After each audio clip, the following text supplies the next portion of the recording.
Olá, pessoal! Hoje vou compartilhar com vocês uma maneira bastante prática e econômica de criar o seu próprio ferro de soldar em casa, usando algo que muitos de nós já temos à disposição: cabos de TV. Se você está precisando de um ferro de soldar e não quer investir em uma ferramenta nova, essa pode ser a solução ideal para você. Vou explicar passo a passo como fazer isso, de forma clara e fácil de seguir.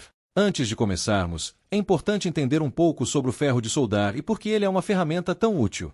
O ferro de soldar é essencial em trabalhos que envolvem a junção de materiais metálicos, especialmente em eletrônica, onde precisamos conectar componentes em uma placa de circuito, por exemplo. Normalmente, ele é feito de um cabo de metal que é aquecido até uma alta temperatura, permitindo que o material de solda, geralmente estanho, derreta e crie uma conexão forte e condutiva entre os componentes. Embora existam diferentes tipos de ferros de soldar no mercado, a versão que vamos fazer aqui é simples e acessível. Então, como podemos criar nosso próprio ferro de soldar com cabos de TV? O primeiro passo é reunir todos os materiais necessários. Você vai precisar de um cabo coaxial de TV, um pedaço de fio de cobre, um tubo de metal ou uma peça metálica que possa ser aquecida, fita isolante ou algum material isolante semelhante, uma fonte de energia, como uma bateria de 9 volts ou uma fonte de alimentação com voltagem ajustável. Agora que temos tudo em mãos, vamos começar com a construção. O cabo coaxial de TV é feito de um fio central de cobre, envolto em um material isolante, seguido de uma malha de fios e, finalmente, uma capa externa. O primeiro passo é desmontar o cabo coaxial, removendo a capa externa e a malha de fios, deixando exposto apenas o fio central de cobre. Esse fio de cobre central será a base do nosso ferro de soldar. O próximo passo é conectar o fio de cobre a uma peça metálica que possa ser aquecida. Isso pode ser um pequeno tubo de metal, uma porca ou qualquer objeto metálico que consiga conduzir bem o calor. Essa peça metálica será a ponta do nosso ferro de soldar. Para conectá-la ao fio de cobre, podemos usar solda ou simplesmente enrolar o fio de cobre firmemente ao redor da peça metálica. Depois de fazer essa conexão, precisamos isolar o fio de cobre para evitar qualquer risco de choque elétrico durante o uso.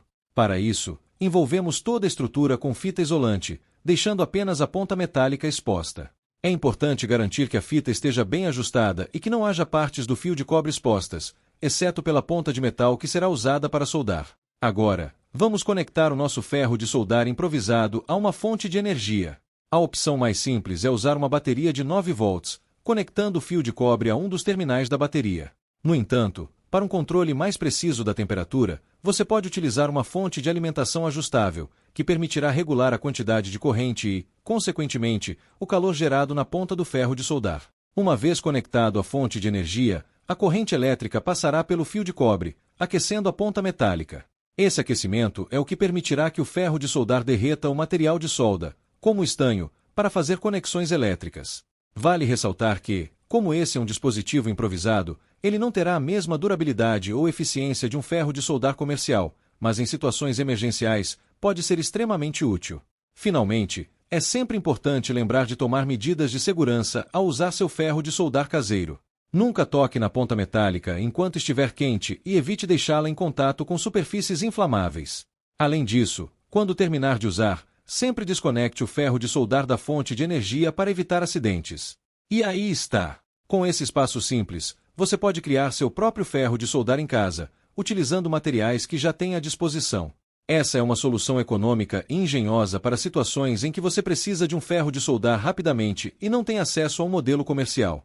Espero que tenham gostado dessa dica e que seja útil para vocês em algum momento. Até a próxima!